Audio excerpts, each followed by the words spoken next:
राष्ट्रीय काँग्रेसचे नेते लोकसभेचे विरोधी पक्षनेते खासदार राहुल गांधी यांनी बहुजन विरोधी वक्तव्य केल्याच्या निषेधार्थ दहिवडीत भाजपचे आमदार जयकुमार गोरे यांनी भव्य जोडू मारो आंदोलन करत मोर्चा काढला। त्या निषेधार्थ काँग्रेस राष्ट्रवादी मित्र पक्षाचे नेते एकत्र येत त्यांच्या विरोधी वक्तव्य केले। भाजप प्रणित आरक्षणाच्या संदर्भात आणि राहुल गांधींच्या विरोधात जो काही मोर्चा निघाला त्या संदर्भात आपण आता ही पत्रकार परिषदेचं आयोजन केलेलं आहे।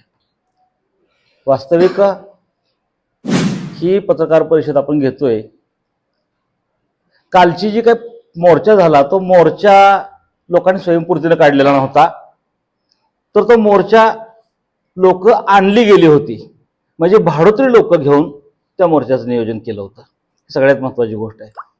आणि एकूण कालचे जे चित्र पाहिलं त्या चित्रावरून आमच्या असं लक्षात येतं, आम्ही छत्रपती शिवाजी महाराज, फुले, शाहू, आंबेडकर, अण्णाभाऊ साठे, उमाजी नाईक यांना मानणारी माणसं, त्यांच्या विचारानं चालणारी माणसं आहेत। आणि मग आमच्या आदर्शांचं, आमच्या प्रतीकांचा अवमान जर कधी कुठं झाला तर आम्ही कधी ते सहन करू शकत नाही। त्याच्या विरोधात आम्ही आंदोलन पण करत असतो, महाराष्ट्र पेटून उठतो। आणि काल आपण पाहिलं असेल की निळे झेंडे पायदळी तुडवत लोक चालले होते रस्त्याने। आमचे पत्रकार एकनाथ वाघमोडे यांनी ते निळे झेंडे उचलून काही पत्रकारांच्या हातात दिले। याचा अर्थ ही माणसं विचारधारेची पण नव्हती। आणि आरक्षणाचं समर्थन कोण करतंय, आरक्षणाचा विरोध कोण करतंय हेच जर लोकांना कळत नसेल तर ही एक अवघड गोष्ट आहे। वास्तविक ज्यांनी आरक्षणाच्या नाकारण्याचं काम केलं, आरक्षणाच्या वर्गीकरणाच्या नावाखाली आरक्षण संपवण्याचं काम केलं, खासगीकरणाच्या नावाखाली आरक्षण संपवण्याचं काम केलेलं आहे, अशीच माणसं आरक्षणाच्या बाबतीमध्ये बोलतायत। म्हणजे हे तर पुतना मावशीचं प्रेम आहे असं आम्हाला वाटतं। आमदार जयकुमार गोऱ्यांचं जे कालचं जे होतं ना ते पुतना मावशीचं प्रेम आहे असं वाटतं। आणि त्यांच्याबरोबर आणलेली माणसं म्हणजे हुराळी मेंढी लांडग्याच्या मागं या पद्धतीची ती माणसंही होती, कारण ती विचारधारेची आंबेडकरवादी विचारांची ती माणसं असू शकत नाहीत। त्यामुळं आणि दुसरी एक गोष्ट मला इथं निदर्शनास आणून द्यायची की कालच्या मोर्चाच्या आपल्या पत्रकारांनी काही वृत्तपत्रांना जी बातमी आली की आरक्षणाच्या विरोधात बौद्ध समाजाचा मोर्चा, कालचा तो मोर्चा बौद्ध समाजाचा होता का, त्यामध्ये बौद्ध समाजाची किती लोक होती, मग आरक्षणाचा प्रश्न फक्त बौद्धांचा आहे का, जर सर्वांचाच आहे तर अशा खोडीलपणाच्या बातम्या का द्याव्यात। त्यामुळे ज्यांनी कोणी अशी बातमी दिली असेल तर पत्रकाराचा त्याचा आधी निषेध या ठिकाणी व्यक्त करतो आणि त्यांनी त्याचा खुलासा करावा, नाहीतर अशा वृत्तपत्राच्या विरोधात आम्हाला भूमिका घ्यावी लागेल ही या ठिकाणी आम्ही तुम्हाला आणि आंदोलनाची भूमिका घ्यावी लागेल। कारण गेली 30-40 वर्ष माझ्या समवेत बसलेले हे आमचे सगळे सहकार्य दिले, पप्पांच्या मार्गदर्शनाखाली आम्ही ह्या चळवळी केल्यात। सोनवणे साहेबांचं सहकार्य लागलं आहे, आमच्या कर्डे साहेबांचं सहकार्य लागलं आहे, गुरुजी आमच्या सोबत कायम बरोबर आहेत। त्यामुळं या तालुक्यामध्ये आम्हीही 4 तारखेला विद्रोही सामाजिक संघटनेच्या वतीनं आरक्षणाच्या संदर्भातच मोर्चा काढला होता, परंतु त्या मोर्चासाठी तालुक्यात आलेली शेकडो लोक त्या स्वयंपूर्तीने आली होती, आणली गेलेली नव्हती, भाडोत्री नव्हती। त्यामुळं या कालच्या गोष्टीचा आम्ही निषेध करतो आणि सर्वांनी आम्ही असं जाहीर करतोय की आम्ही सर्वजण जे काय राहुल गांधी साहेब बोललेले आहेत ही आरक्षणाची भूमिका बाबासाहेब आंबेडकरांपासून आजपर्यंत सगळ्यांनी ती भूमिका घेतलेली आहे। त्यामुळे त्याच्या विरोधात ती भूमिका नाही। त्यामुळे आम्ही सगळेजण या कालच्या मोर्चाचा निषेध करतो आणि आम्ही थांबतो इथं। जय हिंद, जय संविधान। संविधान रक्षक राहुलजी गांधी यांनी परदेशात जे वक्तव्य केलं त्याचा मी पहिल्यांदा समर्थन करतो, कारण ह्या मनोवादी सरकार असेल किंवा मनोवादी प्रणित हे भाजप असेल, ह्या ह्यांना मनुस्मृती अजून भारतात रुजवायची आहे। म्हणून ह्यांना राहुल गांधी जे बोलले समता, ह्या भारतात समता आली पाहिजे, जाती ह्यातल्या निघून गेल्या पाहिजेत आणि ह्या भारतात समानता आली पाहिजे, हे राहुल गांधीचं ठाम मत होतं। आणि ज्यावेळेस समानता येईल त्यावेळेस हे आरक्षण बंद केले जाईल किंवा त्यावर विचार केला जाईल असं राहुलजी बोलले, याचं मी समर्थन करतो। पण ह्या मनोवादी प्रवृत्तीच्या लोकांना आणि इथल्या काही लोक भांडवल आहेत त्यांना हे कदापि मान्य नाही की आम्ही समान झालो पाहिजे, आम्ही वरच्या दर्जाचं गेलो पाहिजे, आमच्याकडे सर्व सुखसुविधा आल्या पाहिजेत असं ह्यांना वाटत नाही। आणि काही लोकांनी कोण पण असू द्या की ज्यांनी निळा झेंडा घेतला म्हणून ते काही जयभीमाली झाले नाहीत किंवा खालच्या वर्गातले झाले किंवा मागासवर्गीय झाले असा विषय नाही। कोण पण उठल, कोण झेंडा हातात घेईल, आंदोलन करतील, ह्याच्यात काल मागासवर्गीय समाज किती होता याचं उत्तर द्यावं। आणि महत्वाचं, ज्यांना इंग्रजी समजत नाही, ज्यांना इंग्रजी भाषा समजत नाही त्यांनी इंग्रजीचा क्लास लावेत। हे बोर्ड जेवढे बोर्डाला खर्च केले ना त्याच्या बदल्यात त्यांनी इंग्रजीचा क्लास लावेत। राहुलजी काय म्हणले हे त्यांनी इंग्रजीत बोललेत, हे यांना कळणार नाही. यांनी इंग्रजीत क्लास लावेत, मी अशी विनंती करतो, आणि आमच्यात समानता यावी. आणि जो मोर्चा झाला तो मोर्चा खऱ्या अर्थानं वैचारिक पातळीचा होता का, हा तपासणीची वेळ आहे. मी सगळ्यांना नम्रपणे सांगतो की जे या देशाचे पंतप्रधान आहे नरेंद्र मोदी यांनी जाहीरपणे संसदेमध्ये सांगितले की मी SC/NT आरक्षणाच्या विरोधात आहे. बंगलोरच्या सभेमध्ये अमित शहानी सांगितलं की मी आरक्षण आम्ही रद्द करणार आहे, आम्हाला ST/SCचं आरक्षण मान्य नाही. याचा निषेध होणं गरजेचं आहे. राहुल गांधी हे देशाचे नेते आहेत, ज्या काँग्रेसनं बहुजन समाजाला, दलित समाजाला समान पातळीवर आणण्याचं पवित्र काम केलेलं आहे. असे राहुल गांधींचं जे वाक्य मोडून तोडून समोर आणलं ते समानतेच्या आधारावर बोललेले आहे. आणि म्हणून मोर्चे कुणी काढावेत, कसे काढावेत याचा विचार करणं गरजेचं आहे. जनतेला बऱ्यापैकी कळतं, जनता सब कुछ जानती है. आणि म्हणून या सगळ्या मोर्चे काढणाऱ्या भाडुत्री लोकांना मी नम्रपणे विनंती करतो की बाबासाहेबांमुळं तुम्ही माणसात आहात. बाबासाहेबांनी या देशाला संविधान दिलं, पवित्र ग्रंथ दिला, त्या ग्रंथामुळं आम्ही सुरक्षित आहोत. राहुल गांधींच्या बोलण्याचं मी समर्थन करतो. त्यांनी काय म्हटलेलं आहे अगोदरच्या वक्त्यांनी सांगितलं, परत एकदा ते मी सांगण्यापेक्षा, समानता या देशात येईल त्यावेळी आरक्षण आपोआप बंद होईल. बाबासाहेब आंबेडकरांनी संसदेच्या पहिल्या सभागृहामध्ये सांगितलं की हे आरक्षण आम्हाला 10 वर्षासाठी पाहिजे. माझा समाज आपण समोर एकत्र येत नाही, एका समान पातळीवर येत नाही, तोपर्यंत आरक्षण ज्या त्या पक्षांच्या धोरणाप्रमाणे राहिलेलं आहे. एवढंच करतो. आणि सर्व पत्रकारांना आपण नम्रपणे सगळ्यांना मी या ठिकाणी आल्याबद्दल त्यांचं स्वागत करून अभिनंदन करतो. आणि कार्यकर्त्यांनी थोडं बौद्धिक घ्यावं. बाबासाहेबांचे विचार 70 वर्षात तरी तुम्ही स्वीकारा. आणि लोकांना काय वाटतंय काय नाही यापेक्षा जादूचे कांडीचा उपयोग ज्या त्या निवडणुकीला योग्य वेळी करावा. कारण बाबासाहेब असे म्हटले होते की गुलामाला गुलामीची जाणीव केल्यानंतर तो बंड करेल. तीच परिस्थिती आता आलेली आहे. धन्यवाद. देशामध्ये वंचित आणि दुबळ्या लोकांच्यासाठी मुख्य प्रवाहात आणण्यासाठी जी आरक्षणाचा हक्क अबाधित ठेवण्याची संकल्पना मांडली, त्याला पूर्वीचे देशाचे नेते मंडळींनी सहमत दिसवली आणि आपली घटना ही स्वीकारण्यात आली.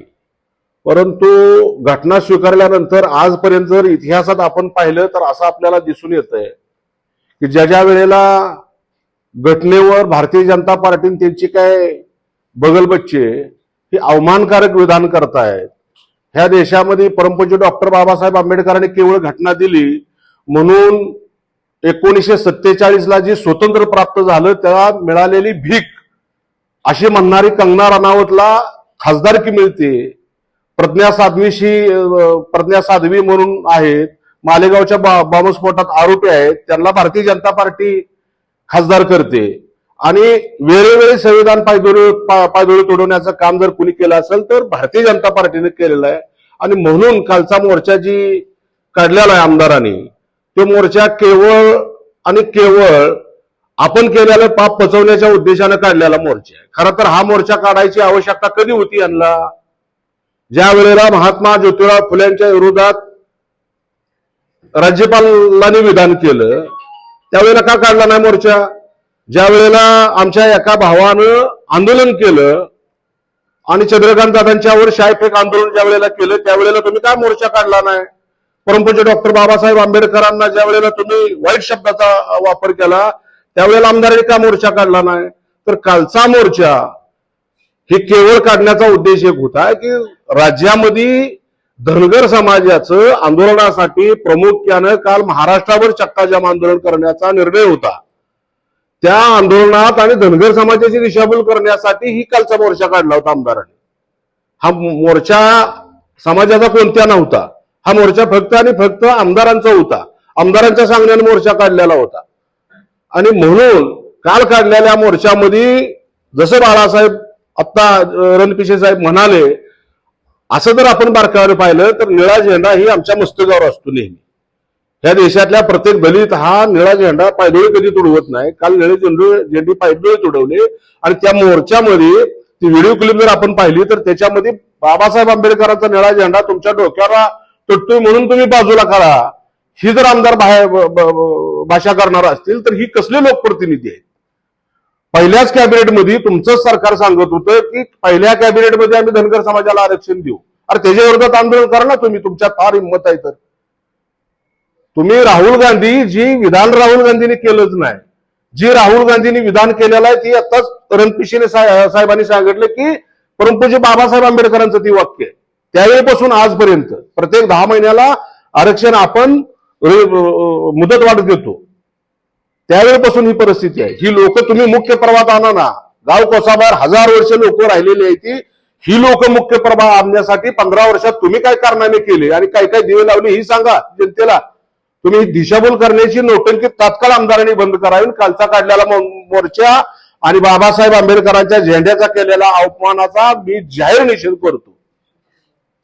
ते राहुल गांधी यांचा जो अमेरिका दौरा झाला, या दौऱ्यामध्ये अमेरिकेतल्या काही पत्रकारांनी ज्यांना जो प्रश्न विचारला की तुम्ही जातीय जनगणनाची मागणी करताय, 50% रिझर्वेशनचा कोटा वाढवून आरक्षण देण्याची चर्चा करताय आणि देशामध्ये हे तुमचं आंदोलन चालू आहे, पण या देशातलं आरक्षण संपू शकतं का नाही, अशा प्रकारचा त्याचा तो प्रश्न होता. त्याच्यावर राहुल गांधींनी सांगितलं की या देशामध्ये जोपर्यंत आर्थिक, सामाजिक आणि राजकीय समानता येत नाही तोपर्यंत ह्याच्यावर विचार केला जाऊ शकत नाही, अशा प्रकारचं राहुल गांधीचं ते वाक्य होतं.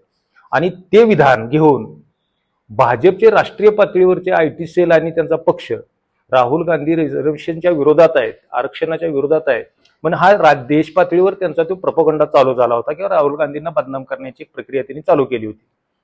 त्याचा धागा पकडून या तालुक्यातील लोकप्रतिनिधी, या तालुक्यातील गोरगरीब माणसांना खोटं सांगून एकत्र करून या तालुक्यातील दलित समाजांची जी दिशाभूल करतायत ती दिशाभूल त्यांनी करू नये ही त्यांना पहिल्यांदा आम्ही सूचना करतोय. कारण दलित समाज आता सुशिक्षित झालाय, दलित समाजाला लिहायला वाचायला येतं, दलित समाज आता बातम्या ऐकतो, माध्यमापर्यंत जातो, माध्यमामध्ये काय घडतंय ते बघतो आणि हे त्यांना सगळं माहीत आहे. मला त्यांना एवढंच सांगायचं आहे की देशामध्ये घटना तयार करण्यापासून ते सर्व वंचित, दलित आणि आदिवासी समाजाला न्याय देण्याची भूमिका काँग्रेसनं स्वातंत्र्य मिळाल्यापासून घेतलेली आहे. आणि तसं असताना जे लगातार आरक्षणाला विरोध करतात, RSSच्या माध्यमातून असेल, भाजपच्या माध्यमातून असेल, तुम्हाला आठवत असेल ज्यावेळेला VP सिंगांनी मंडल आयोग लागू करण्याच्या बाबतीत शिफारशी केल्या किंवा मंडल आयोग स्थापन केला, त्यावेळेला याच भाजप पक्षाचे नेते त्यावेळेचे आडवाणी यांनी कमंडल यात्रा काढली आणि आरक्षणाला विरोध केला. त्या पार्टीमध्ये असणाऱ्या नेत्यांनी आरक्षणाची भाषा करावं ही खरं तर हास्यास्पद गोष्ट आहे. दुसरी गोष्ट अशी की दलित समाज हा खटाव मान तालुक्यामध्ये मोठ्या प्रमाणात आहे आणि बऱ्याच ठिकाणी आपल्या तालुक्याचे लोकप्रतिनिधी यांच्याकडून दलितांच्यावर अन्याय झालेला आहे. जसं मायनीचं एक प्रकरण आहे जिथं जमीन हडपण्याचा प्रयत्न झाला. त्याच्या अगोदर माझ्या माहितीनं मान तालुक्याचे 1-2 ठिकाणी दलितांच्यावर अत्याचार झाले, मारहाण झाले. तर ही सगळी जी त्यांच्या अंगावर आलेली किंवा त्यांना जो काळिंबा लागलेला आहे हा काळिंबा पुसून काढण्यासाठी दलित समाजातल्या, आता काय झालेलं आहे समाजामध्ये राजकीय पार्ट्या भरपूर असल्यामुळं आणि प्रत्येकाला दलित समाजाच्या कार्यकर्त्यांना काय कार्यकर्ते असे निर्माण झालेले आहेत की आपल्या समाजाची दलाली करायची, तो समाज एकत्र करायचा, त्यांना काहीतरी खोटं सांगायचं आणि स्वतःच्या जोळ्या भरून घ्यायच्या. अशा काही 4 माणसांनी येऊन काल राहुल गांधींच्या बद्दलचा निषेध व्यक्त केला असेल तर तो धादांत खोटा आहे. दलित समाज जो खटाव तालुक्यातला, मान तालुक्यातला, यांना आमची विनंती राहील, आम्ही दलित समाजाचे आहोत, आम्ही राष्ट्रीय पातळीवर काय घडामोडी घडतायत त्याचा अभ्यास करत असतो, बघत असतो आणि राष्ट्रीय पातळीवर राहुल गांधी हे वंचित, दलित आणि जो पिछडा समाज आहे या पिछड्या समाजासाठी भरपूर काम करतायत. त्यांची एक अपेक्षा आहे की या देशामध्ये जातनिहाय जनगणना व्हावी, ज्याची जेवढी संख्या आहे त्या प्रमाणामध्ये त्यांना ते आरक्षण मिळावं. मग वाटलं तर ते 50% आरक्षणाची कॅप तोडून किंवा तो बॅरियर तोडून सुद्धा आरक्षण वाढवायची वेळ आली तरी चालेल, पण हे आरक्षण मिळालं पाहिजे ही राहुल गांधीची स्पष्ट भूमिका आहे. एवढं मला या ठिकाणी सांगायचं. तो काही समाजकंटकाने जो लोकसभाने विरोधी पक्ष नेते राहुल गांधी यांच्या जो काढला ते अशी चुकीचं आहे. राहुल गांधी हे असे कधी बोललेच नाहीत आणि अमेरिकेचा समाज व्यवस्था आणि भारताची समाज व्यवस्था यामध्ये जमीन आसमानचा फरक आहे. तो कालचा हा मोर्चा होता, हा कोणाच्या सांगण्यावरून हा मोर्चा काढलेला आहे, तो बेकायदेशीर आहे. त्या मोर्चाचा आम्ही मान तालुका अनुसूचित नात्यानं निषेध करीत आहे. दुसरी गोष्ट की विश्वरत्न बाबासाहेब आंबेडकर यांचे पंतू राजरत्न आंबेडकर यांनी असं आवाहन केलंय की बीजेपी आर्यच्या हे अनुसूचित जातीचे इतर मागास बौद्ध समाज यांनी कुणीही त्यांच्या नादी लागू नये. त्यांना आताच आपला कसा काय पुळका आला, तर हे निवेदन आपण हे आव्हान स्वीकारून त्या मोर्चाला विरोध करतोय. दुसरी गोष्ट 2024 ची विधानसभेची निवडणूक डोळ्यासमोर ठेवून हे जे षडयंत्र रचले गेले की जो कोणी या ठिकाणी आर्थिक मदत करतोय त्याच्या पायाखालची बाजू सरकते आणि म्हणून आमच्या समाजामध्ये बौद्ध समाज, इतर समाज, मातंग समाज यांच्यामध्ये भांडणं लावण्याचं काम हा नेता करीत आहे, त्याचा मी धिक्कार करतो. तसंच दुसरी गोष्ट असे आहे की मायनी गावच्या विषय हे मातंग समाजाची जमीन हडपण्याचं काम हे कोण नेता करीत असेल त्याचा सुद्धा मी धिक्कार करतो. आणि एक गोष्ट महत्वाची की स्वतःबा देवाचं ज्या पुजाऱ्यांनी जो भाकीत केले ते 100% खरे ठरणार आहे. जय हिंद. आपल्या तालुक्यातील जिल्ह्यातील बातम्या सर्वप्रथम पाहण्यासाठी आजच सातारा न्यूजला यूट्यूब चॅनलवर सबस्क्राईब करा, लाईक करा, शेअर करा आणि बेल आयकॉन प्रेस करायला विसरू नका.